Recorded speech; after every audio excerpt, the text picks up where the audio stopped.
61, página 61.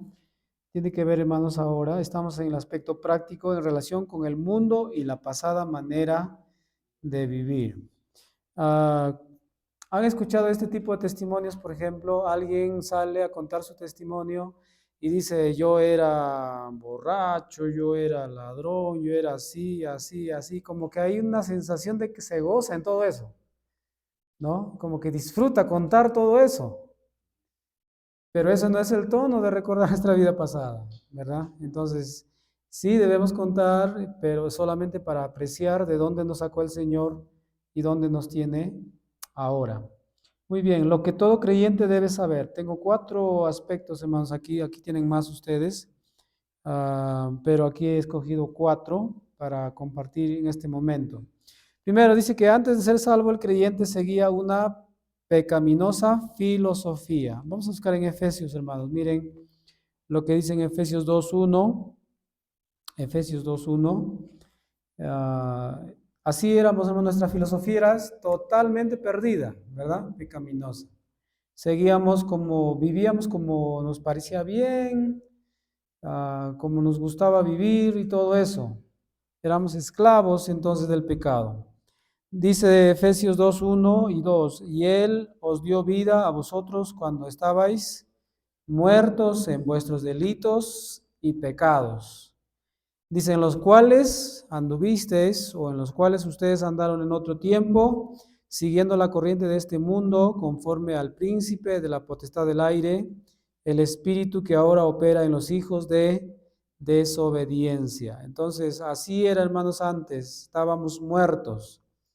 Ahora, muertos, no en el sentido de algunos que enseñan que ya el hombre era como una piedra, no era incapaz de hacer nada. La imagen de Dios todavía está en todo hombre, aunque caída, pero está en todo hombre, ¿verdad? Entonces, pero estábamos muertos, hermanos, en el sentido de que estábamos apartados del Señor en nuestros pecados. Eso debemos recordar, ¿no? Que antes de ser salvos seguíamos una filosofía pecaminosa. También que el creyente no puede amar a Dios y al mismo tiempo las cosas del mundo. Primera de Juan 2.15. Primera de Juan 2.15. ¿Es posible eso, hermanos? ¿Amar a Dios y al mismo tiempo amar a los hermanos? ¿Se puede o no se puede? Algunos dicen, yo estoy bien con Dios, aunque no me llevo bien con esta persona. No, no creo que sea correcto eso. Primera de Juan 2.15-17, ¿qué dice allí? No améis al mundo, ni las cosas que están en el mundo. Ahora, mundo es el sistema, ¿verdad? Las personas, el sistema pecaminoso. Si alguno ama al mundo, el amor del Padre no está en él. Porque todo lo que hay en el mundo, ¿y qué hay en el mundo, hermanos? Los deseos de la carne, ¿qué más? Los deseos de los ojos y la vanagloria de la vida no proviene del Padre, sino del mundo. Y dice el autor Juan allí, y el mundo pasa y sus deseos, pero el que hace la voluntad de Dios permanece para siempre. Santiago también nos va a decir, hermanos, que una abertura no puede botar al mismo tiempo agua salada y agua dulce. Entonces, debemos recordar que no es posible amar a Dios y al mismo tiempo las cosas de este mundo. O amamos a Dios o amamos las cosas de este mundo. No hay un término medio. No, estoy amando a Dios, pero también al mundo. No hay, hermanos. Entonces, debemos recordar eso. También que el creyente ha sido llamado a estar en el mundo, pero no a pertenecer al mundo. Juan 17, donde el Señor Jesús está orando por sus discípulos, que los guarde del mundo, y él mismo claramente dice, hermanos, que ellos no son del mundo. Juan 17:14. Dice, yo les he dado tu palabra y el mundo los aborreció, porque no son del mundo, como tampoco yo soy del mundo. Está hablando de los discípulos. El Señor Jesús dice, yo no soy del mundo, ellos tampoco. No ruego que los quites del mundo, sino que los guardes del mal. No son del mundo, como tampoco yo soy del mundo. Santifícalos en tu verdad, tu palabra es verdad. ¿Por qué Dios no nos lleva de una vez, hermanos, ya que somos cristianos? ¿Cómo, pastor? Sí. Porque somos instrumentos, debemos ser instrumentos de Dios para seguir llevando esa buena noticia que un día nosotros escuchamos a más personas. Debemos aprovechar este tiempo, hermanos, para cumplir ese deseo, esa voluntad de Dios. Somos instrumentos. Hermanos, nosotros debemos aprovechar cada minuto, cada día, cada hora, cada año. Yo digo siempre esto, hermanos, si Dios me da la vida hoy, es porque todavía hay algo que hacer, algo productivo. Porque si no, ya Javiercito, ven para acá, ya nada tienes que hacer ya, ¿no? O quien sea, ya ven para acá, ya terminaste. ¿Cuándo se gradúa el creyente, hermanos? Cuando muere. Cuando está en el cajón, ahí muertito, ya está con su toga, su birrete. Se graduó en esta vida. Ahora va allá con el Señor. Pero mientras tenemos vida, hermanos, seamos más jóvenes, seamos más entrados en años, todavía hay algo que hacer. Algo productivo. ¿Cómo puedo ser de bendición para este mundo, para mis hermanos, para mi familia, para mi iglesia? ¿En qué sentido puedo ser yo de bendición? Entonces debemos saber, hermanos, que estamos en este mundo, pero no somos del mundo. Estamos de pasadita. Somos foráneos. Somos, ¿cómo se dice en quechua? A un foráneo. ¿O no existe una palabra para foráneo? ¿Cómo? Mana yachtayo. Ya, eso. Eso, muy bien. También, algo importante también, que el creyente debe ser sal y luz del mundo.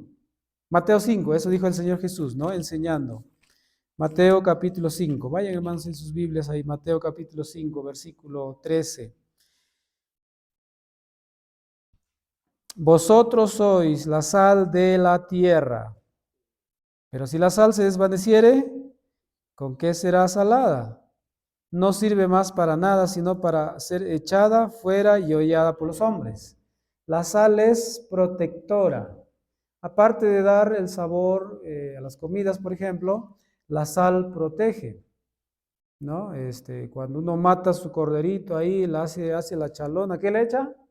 Sal, bastante sal. ¿Para qué? Para que no se malogre, ¿verdad? Y se pone al sol ahí y después disfrutamos esa carne. La sal tiene efectos de protección y varios otros, tiene efectos de darle gusto a las comidas. No, es rico, hermanos, comer sin sal. ¿O sí?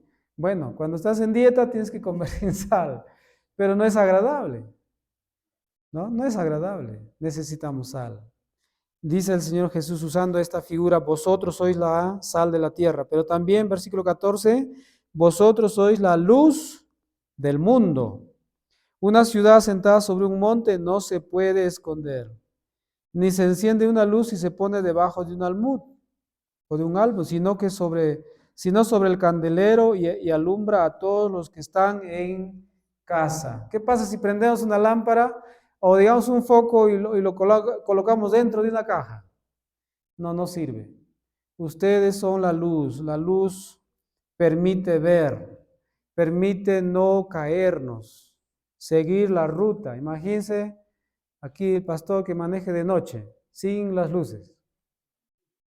Ya se va la presencia del Señor, ¿no? Entonces, la luz nos sirve como guía. Dice un salmo, lámpara es a mis pies. Mire lo que dice ese versículo, hermanos. La idea de una lámpara es algo pequeño, ¿no? Para guiar nuestros pasos. Pero también dice, y lumbrera a mi camino. Cuando era niño en mi tierra, a veces nosotros caminábamos con la luna llena. Hasta jugábamos pelota, porque se ve tan claro, ¿no? El ambiente, que podíamos jugar pelota, podíamos jugar, pero si no hay luz, no se ve ni la nariz, hermano. No puedo ver ni mis pies. Es una oscuridad tenebrosa. El creyente es luz. Debemos recordar eso, hermano. Juan, ¿quieres preguntar, comentar algo? Como habías levantado la mano. Entonces, eso debemos saber, hermanos. Hay más aspectos ahí.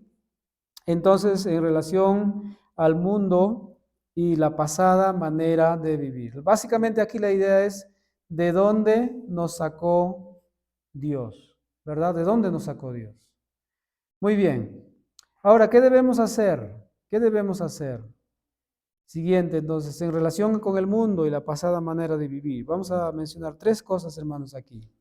Primero, vivir una vida piadosa, santa, justa y sensata en esta era maligna. ¿Cómo, hermano? ¿Es posible vivir santamente o no en este tiempo? ¿O no? ¿Se puede o no se puede? Se debe vivir santamente. Hay mucha corrupción, hermanos, en nuestro mundo. Yo estaba enseñando, hermanos, en Chachapoyas hace 2 semanas y les dije a los hermanos más o menos un contexto parecido y yo les decía esto. Las personas, los jóvenes y los adultos en mi pueblo, allá en Huancavelica, ¿sabes lo que pasaba? Lo que yo observaba lo siguiente, hermanos. Yo era niño, inocente en algunas cosas, pecador sí, y veía que dos personas se encontraban en una chacra, un hombre y una mujer. Después de un tiempo, los padres de ambos se reunían y decían, vamos a arreglar esto. Y yo no entendía, por supuesto, no sé qué será, decía yo, ¿no? Y así veía, hermanos, vez tras vez, allá se camina bastante, no había así como este lugar, así casitas juntas, una casa estaba allá al frente, otra allá al frente, otra más allá a la punta del cerro, así vivíamos. Y yo caminaba siempre con mis hermanos ahí por las chacras y siempre veía dos personas a veces, un hombre y una mujer. Esos lugares, hermanos, eran lugares donde las personas se corrompían. Y el arreglo era simplemente para juntarlos porque ya venía un bebé en camino, ya pues ya está con él, con ella, hay que arreglar. Hasta en la chacra hay que tener cuidado. ¿Sí o no, hermanos? Claro, hay que tener cuidado, hermanos. Vivir santamente, justamente, sensatamente. El creyente no debe comprometerse en los asuntos del mundo a tal grado que resulte inútil para Dios. Primera de Pedro 1:14. Primera de Pedro. A veces, hermanos, nosotros nos comprometemos con el mundo y no vale la pena. Primera de Pedro 1:14 dice, hermanos, así, como hijos obedientes, no os conforméis a los deseos que antes teníais, estando en vuestra ignorancia. No comprometerse, hermanos, con cosas que el mundo practica y que son inútiles para Dios. ¿Cómo un creyente puede comprometerse con el mundo y que no vale la pena? ¿En qué cosas? Aquí saliendo ahí abajo una canchita, ¿no? Y ahí me dicen que juegan, ¿no? Juegan. ¿Aquí juegan apuestas, hermanos, o no? ¿O juegan así nomás por divertirse? Sí, sí. Pero ¿cómo se juega cuando apuestan? Parece que es la final del mundial, ¿no? Y meten pie, meten codo y las palabrotas. ¿Y qué haría un creyente ahí? Ya no pasa, ¿no? También, ¿no? Entonces, pero a veces hay creyentes y dando mal ejemplo y también gritando y esto y lo otro, y metiendo pie y todo eso, no vale comprometerse con el mundo. Mejor buscar cristianos con el que podemos pasar un tiempo también jugando un fulbito. No es malo jugar fulbito. Entonces, pero hay contextos, hermanos, donde tenemos que cuidar nuestro testimonio. Dice también, el siguiente, el creyente debe eliminar de sí mismo aquellas acciones y actitudes que son incompatibles con la realidad de quién es Él en Jesucristo. Primera Corintios 5:7. Alguien lea por favor ese versículo. Primera de Corintios 5:7. ¿Quién tiene? ¿Quién tiene 5:7? ¿Quién está, a ver, con luz intermitente roja? A ver. Pues de la vieja levadura, de que estéis nueva masa, sin levadura, como sois. Nuestro Pascua, que es Cristo, ya fue crucificado por nosotros. Gracias, pastor. A veces, hermanos, en la Biblia la levadura es un indicativo de pecado. En este caso creo que es un indicativo de pecado. Por eso dice, limpiaos pues de la vieja levadura, para que seáis nueva masa. Entonces debemos sacar lo antiguo, debemos eliminar de nosotros, hermanos, cosas que todavía están allí, que no son de bendición para nosotros, tampoco para los demás, no es agradable a Dios. Debemos sacar esas cosas. Incluso, hermanos, hasta pensamientos, algunas ideas que tenemos todavía como creyentes, pero todavía arrastramos del mundo. Por ejemplo, algún creyente dijo una vez, pastor, he soñado. ¿Qué significará? No sé qué había soñado y estaba preguntándome a mí qué significa como si yo fuese intérprete, ¿no?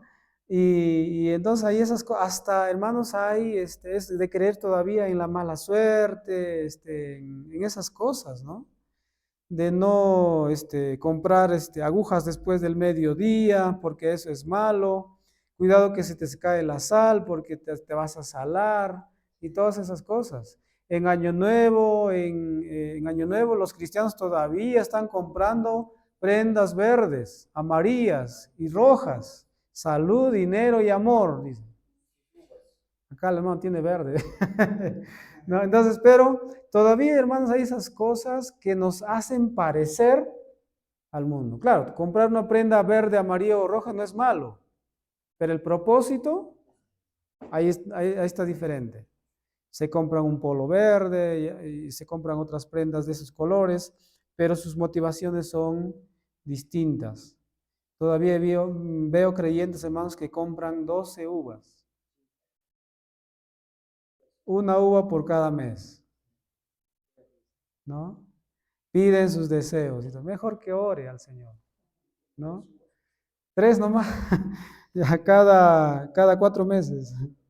Entonces, más debemos acá, dice más, la marcha del creyente no debe ser al redoble del del tambor de Satanás y del mundo, sino al ritmo de Dios y su palabra.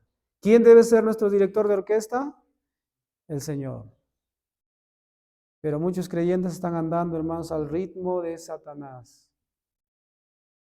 Y eso es penoso, ¿no? Entonces, la pasada manera de vivir nos ayuda a recordar quiénes éramos, quiénes somos ahora en Cristo y podemos tener victoria.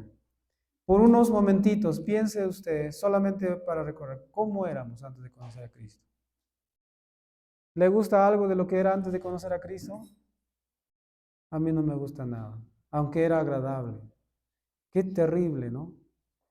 Muchos hemos estado en el alcohol, otros en otras cosas, otros en drogas, otros en las discotecas cada fin de semana, otros en diferentes inmoralidades, en tantas cosas éramos mentirosos, engañadores, ociosos, de todo, hermanos. ¿Cómo puede amar Dios a una persona así? Eso es lo que sorprende. Pero Dios nos amó y nos ama. Nos rescató. Entonces, la pasada manera de vivir, hermanos, nos sirve para admirar a Cristo, para admirar a Dios. Gracias, Dios, porque me sacaste de ese fango, de ese lugar tan sucio, ¿verdad? Y me hiciste tu hijo. ¿Qué les parece, hermanos? Es lo que hizo Dios. ¿Poco hizo? No, hizo, imagínate, eso es increíble, hermanos. Muy bien, ¿preguntas ahí, hermanos? ¿Comentarios?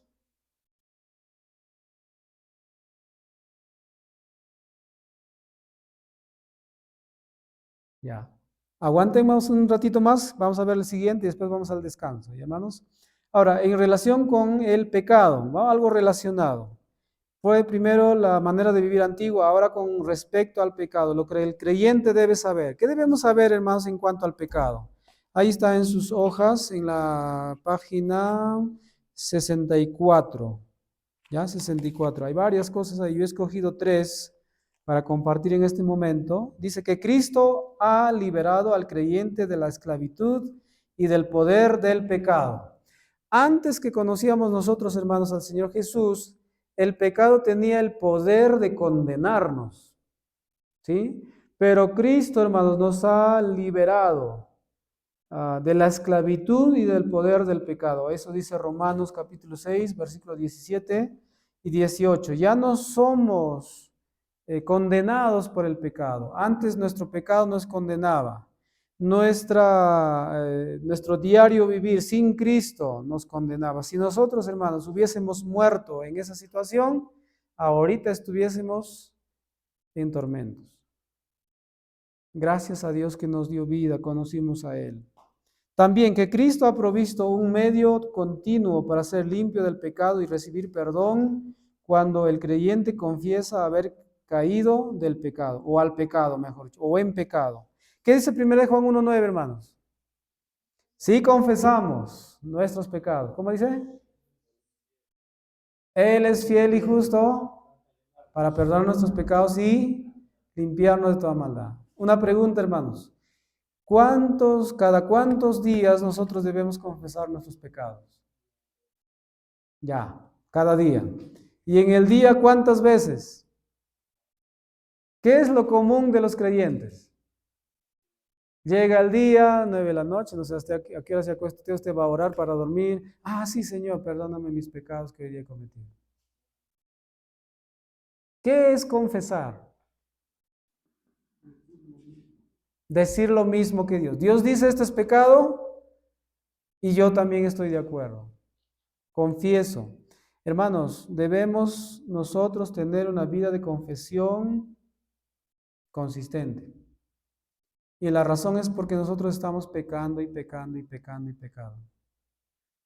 Pero yo temo, hermanos, que en mi propia vida y nuestras vidas no tenemos una vida de confesión consistente. A veces lo encapsulamos, Señor, perdóname todos mis pecados. Pero si yo me doy cuenta que he pecado, inmediatamente debo confesarlo a Dios. Y saben, hermanos, a Dios le encanta perdonar pecados. Perdón, le encanta perdonar a personas que confiesan su pecado. Por eso David fue un hombre conforme al corazón de Dios. ¿Por qué? ¿Porque fue un gran rey? No. Porque él pecó, un profeta fue, le habló, y David inmediatamente confesó su pecado. A Dios, hermanos, le encanta perdonar a personas que confiesan su pecado. A cristianos, a hijos que confiesan su pecado. Entonces debemos tener una vida de confesión, hermanos, muy continua, consistente. Si usted se da cuenta que un día ha pasado sin confesar algo a Dios, algo está marchando mal. ¿Sí? No está entendiendo la gravedad de ofender a Dios. No estamos entendiendo, hermanos, en qué posición estamos, en una posición grave de ofender al Señor. Y tercero, que aunque el pecado no rompe la relación del creyente con Dios, pues la salvación no se pierde, eso ya dijimos, sí rompe la comunión y la unidad con Dios. Nuestra comunión se ve afectada cuando pecamos. No estamos bien con Dios. Estamos mal. No nos va nada bien. Nuestras emociones, nuestros sentimientos no están bien, tenemos problemas en la familia, no tienen nada que ver ellos, pero les afectamos porque a eso hace, hermanos, el pecado. Debemos saber entonces que el pecado es peligroso, es penoso, no debemos seguir allí, hermanos, debemos confesar nuestro pecado. Ahora pasamos, hermanos, para ir a nuestro descanso. Lo que todo creyente debe hacer en relación con el pecado. Primero, nunca subestimar el poder y el engaño del pecado. No debemos subestimar, hermanos. Ah, esta cosita nomás. No. El pecado, hermanos, arrastra muchos otros pecados. Un pecado arrastra muchos otros pecados. Y arrastra personas. Debemos notar la gravedad, no subestimar. También cuando el creyente peca, ya hablamos de esto, debe confesar rápidamente su pecado. ¿Y qué dice? Y abandonarlo completamente. pidiendo para sí el perdón que Cristo obtuvo en la cruz, o por cuanto Cristo obtuvo en la cruz el perdón de nuestros pecados. Primera de Juan 1:9 dice eso, hermano, lo que hemos mencionado hace un momento. Y buscar la santidad como medio de vida. Leamos estos pasajes, hermanos, para terminar. Primera de Pedro 1. Primera de Pedro 1, 13 al 16. Vamos a leer esta porción. Primera de Pedro 1, 13 al 16. Y como vamos a ir al descanso, vamos a leerlos de pie, ¿ya? De pie. Vamos, hermanos, pónganse de pie, por favor, para leer. Primera de Pedro 1, 13 al 16. Muy bien. Vamos a leer los hermanos juntos. 2, 3. Por tanto, ceñid los lomos de vuestro entendimiento. Sed sobrios y esperad por completo en la gracia que se os traerá cuando Jesucristo sea manifestado. Como hijos obedientes, no os conforméis a los deseos que antes teníais, estando en vuestra ignorancia, sino como aquel que os llamó es santo, sed también vosotros santos en toda vuestra manera de vivir. Porque escrito está, sed santos, porque yo soy santo. ¿Cuán santo es Dios, hermano? Muy santo. ¿Dios quiere que seamos santos? Sí. ¿Nos ha dado los recursos? ¿Hemos estado viendo estos días? Sí. Debemos buscar la santidad. Hermanos, es posible vivir íntegramente en un mundo como el que tenemos. Así como el que tenemos. Engañando, gente estafando, gente adulterando, fornicando, gente volviéndose así, asá, brujería, hechicería, nueva era y todas esas cosas, hermanos, es posible y debemos vivir en santidad. Muy bien, descanso, hermanos. 10 minutitos, vamos a descansar. Regresamos aquí a las 3.